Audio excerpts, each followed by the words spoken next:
പ്രിയപ്പെട്ട കേരള മുഖ്യമന്ത്രി അങ്ങ് നൃത്തം അഭ്യസിക്കാഞ്ഞത് വളരെ മോശമായിപ്പോയി.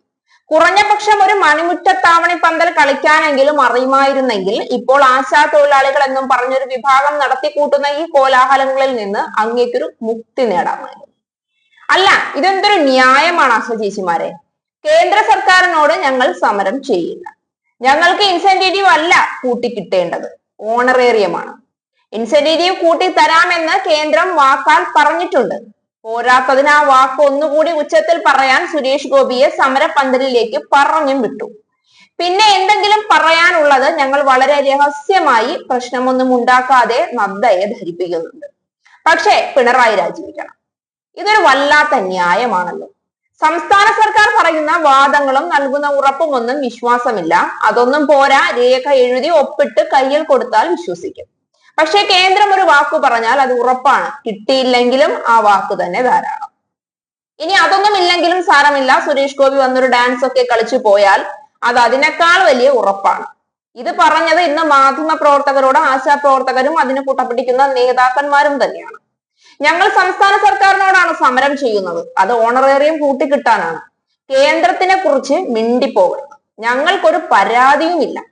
ഇൻസെന്റീവ് കൂട്ടിത്തരുന്ന കാര്യം പരിഗണിക്കാൻ പറ്റില്ല എന്നും ആശാ തൊഴിലാളികളെ സ്ഥിരം തൊഴിലാളികളാക്കി നിയമിക്കുന്ന കാര്യം ചിന്തിക്കുകയേ വേണ്ട എന്നും ഒക്കെ ഈ കഴിഞ്ഞ ആഴ്ചയാണ് വീണ ജോർജിനോട് JP നദ്ദ എന്ന് പറയുന്ന ഇവർ ഇത്രയും വാനോളം പുകഴ്ത്തുന്ന കേന്ദ്രമന്ത്രി പറഞ്ഞത്. പക്ഷെ അതൊന്നും ആശമാർക്കൊരു പ്രശ്നമേ അല്ല. സംസ്ഥാന സർക്കാരിനെ താഴെ ഇറക്കിയാൽ മതി. ഇതൊക്കെ കേട്ടാൽ ആർക്കാണ് മനസ്സിലാകാത്തത്? സമരം ചെയ്യുന്നത് തങ്ങൾക്ക് കിട്ടേണ്ട അർഹമായ നീതിക്ക് വേണ്ടിയല്ല, ഇത് രാഷ്ട്രീയ ലക്ഷ്യത്തോടെയാണ് എന്ന്. കഴിഞ്ഞ ദിവസം പിണറായി കൂടി കൈയൊഴിഞ്ഞതോടുകൂടി ആശമാരുടെ കാര്യം ആകെ പരുങ്ങലിലായി. എന്നിട്ടും ദാർഢ്യത്തിന് യാതൊരു കുറവുമില്ല. ഞങ്ങളെ ഒന്നുകൂടി വേണമെങ്കിൽ ചർച്ചയ്ക്ക് വിളിച്ചോ, ഞങ്ങൾ വരാം എന്ന് പറഞ്ഞപ്പോൾ പോയി പണി നോക്ക് എന്നാണ് ഇപ്പോൾ സംസ്ഥാന സർക്കാർ പറയുന്നത്. അതേതായാലും നന്നായി. കേന്ദ്രത്തിനോടൊന്നും ചോദിക്കാനുമില്ല, സംസ്ഥാനത്തിനൊട്ട് നിങ്ങളോടൊന്നും പറയാനുമില്ല. അപ്പൊ പിന്നെ സമരപ്പന്തൽ പൊളിക്കേണ്ട, സ്ഥിരമായി അവിടെ അങ്ങ് താമസിച്ചു. മടുക്കുമ്പോൾ മടുത്താൽ മാത്രം വീട്ടിൽ പോയാൽ മതി. കാര്യങ്ങൾ ഇങ്ങനെയാണെങ്കിൽ തൊഴിലും പോയി, കൂടെ നിന്ന് കളിപ്പിക്കുന്നവരും പോയി, ഒടുക്കാൻ വീട്ടിൽ വെറുതെ ഇച്ചിയടിച്ചിരിക്കേണ്ടി വരുമെന്ന കാര്യം ഉറപ്പാണ്.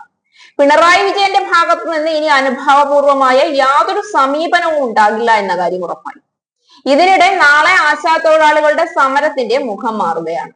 നാളെ വൻ സമര കോലാഹലങ്ങൾക്കായിരിക്കും സെക്രട്ടേറിയറ്റ് പരിസരം സാക്ഷ്യം വഹിക്കേണ്ടി വരുന്നത് എന്നുള്ള സൂചനയാണ് ആശാ തൊഴിലാളികൾ അറിയിച്ചിരിക്കുന്നത്. ഞങ്ങളെ വീട്ടിൽ വിടരുത് എന്നും പറഞ്ഞ് സമരം ചെയ്യാൻ തുനിഞ്ഞിറങ്ങിയാൽ പിന്നൊന്നും ചെയ്യാനില്ല. ചെയ്യട്ടെ.